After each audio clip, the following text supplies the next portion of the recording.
se retrouve aujourd'hui pour ma deuxième histoire qui s'appelle le jus d'orange. Une nouvelle vision aujourd'hui sur le jus d'orange. Allez, c'est parti. Parfois, quelques crimes demeurent sans explication rationnelle.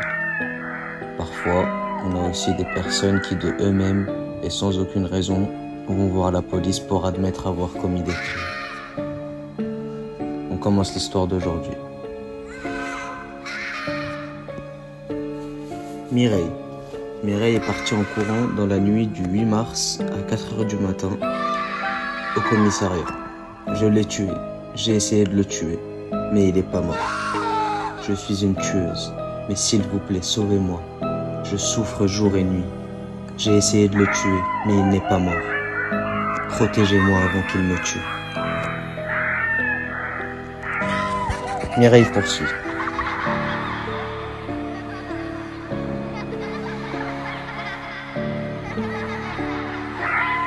On s'est connus avec Patrick au lycée.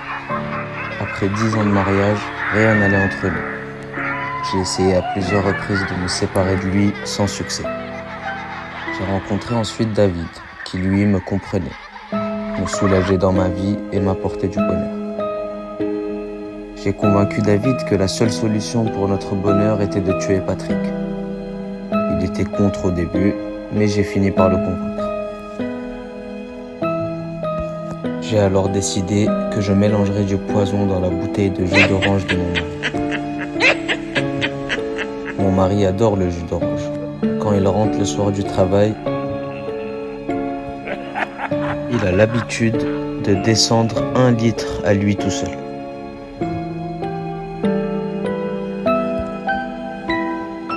On a alors décidé avec David qu'aujourd'hui, ça serait fini. Et on pourra finalement être heureux et finir notre vie ensemble, après s'être débarrassé de lui. Tout était organisé, tout était prêt. Mon mari est rentré, a activé l'enceinte sur sa musique préférée.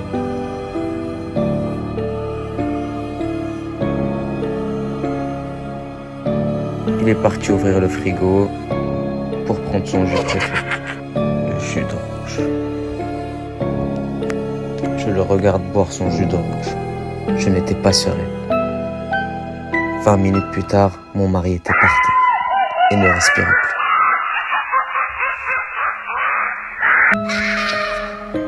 J'ai tout de suite appelé David qui est venu. Et là, surprise, mon mari n'était pas mort. Il était juste inconscient par terre. Alors nous avons décidé de lui couper la respiration avec un coussin, l'étouffer jusqu'à qu'il ne respire plus du tout. Une fois ce dernier mort, nous avons ensuite décidé d'emmener le corps dans les bois et de l'enterrer. Nous l'avons mis dans le coffre de la voiture et avons roulé. Et là, soudain, on entend frapper dans le coffre. Mon cœur a arrêté de battre et David a immédiatement arrêté la voiture pour aller voir dans le coffre. Après avoir vérifié, tout était dans l'ordre. Le corps était immobile. David m'a dit, c'est sûrement un dodone, pas de panique. Nous avons repris la route et là, manque de chance, un pneu explose.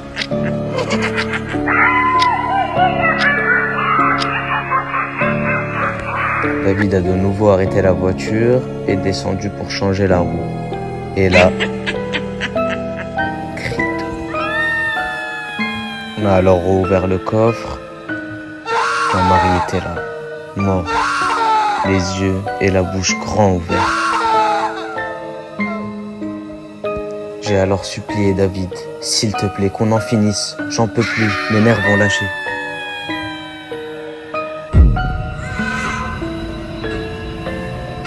On a vite changé la roue et accéléré au bois.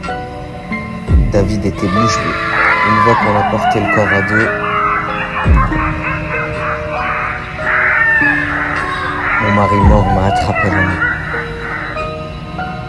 Alors David a apporté une énorme pierre et il a mis plusieurs coups dans la tête de Patrick.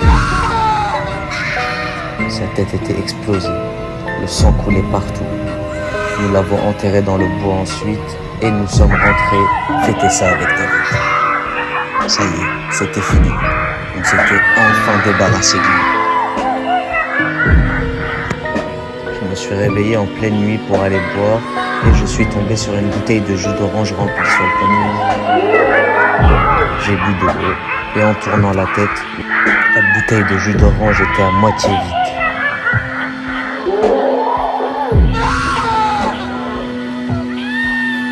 Je suis sûrement encore bourré.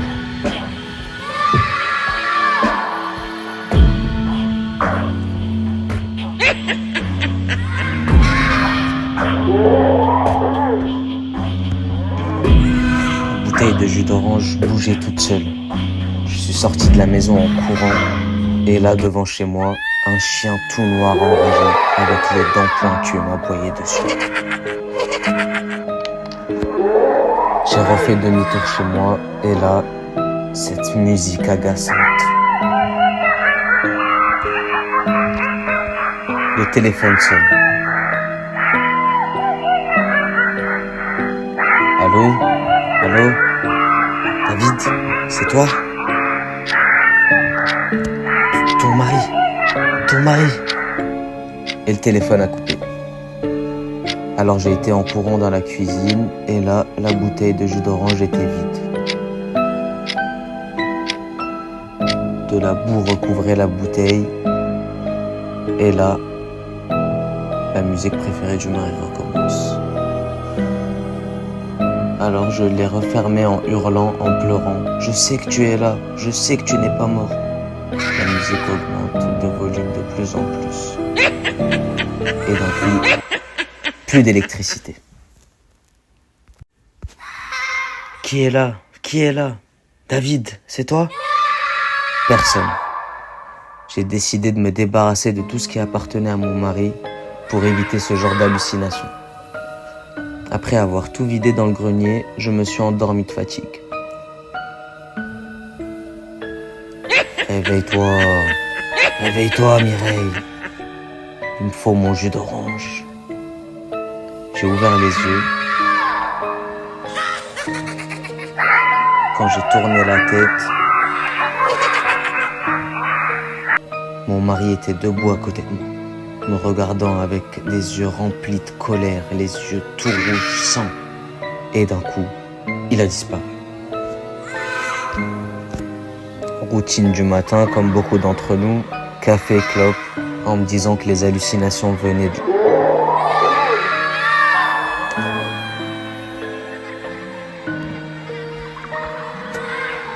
J'ai décidé alors de mettre ça sur la cuite de la veille. D'un coup, cette musique maudite recommence. Elle se met à se mettre de plus en plus fort. J'ai alors reçu un appel. C'était David. Je ne veux plus avoir aucun contact avec toi. Je vis l'enfer à cause de toi. C'est fini, Mireille. Tu n'aurais jamais dû faire ça. Et la musique préférée de mon mari commence à reprendre. Je sais que tu es là. Tue-moi. J'en peux plus. Tue-moi qu'on en finisse. La musique s'intensifie. Elle s'effondre, elle pleure. Je n'ai rien fait. Pardonne-moi. C'est David qui t'a tué.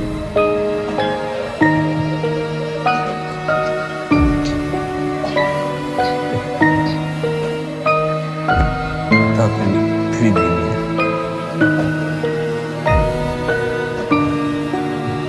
Il fait sombre. Je ne vois rien. J'entends mon cœur battre. Cette musique maudite qui m'effraie.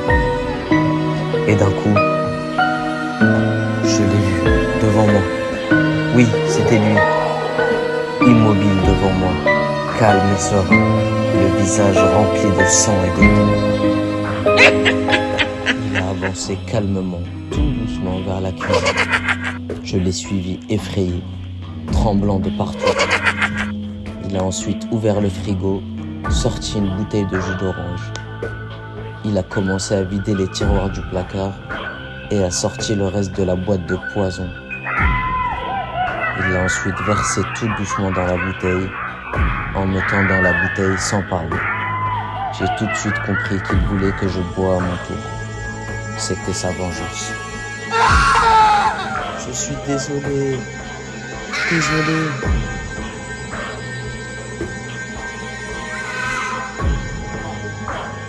Il a ensuite bu et a posé la bouteille juste à côté de moi. Ensuite, il s'est dirigé vers la porte de sortie et a quitté la maison.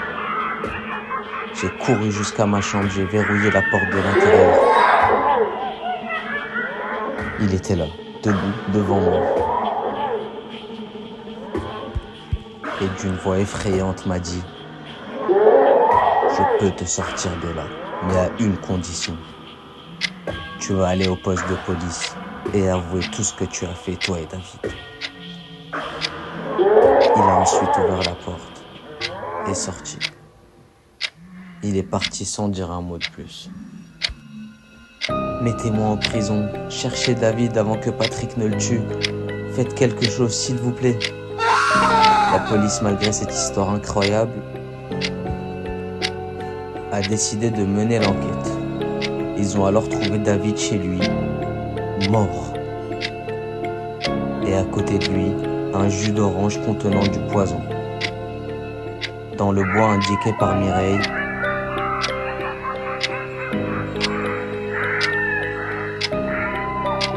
ils ont retrouvé le corps du mari, Patrick. Mireille a donc été accusée d'avoir tué les deux. Selon vous, qu'est-ce qui s'est passé? A-t-elle vraiment tué les deux? A-t-elle été affrontée à une sorte de vengeance, un événement surnaturel?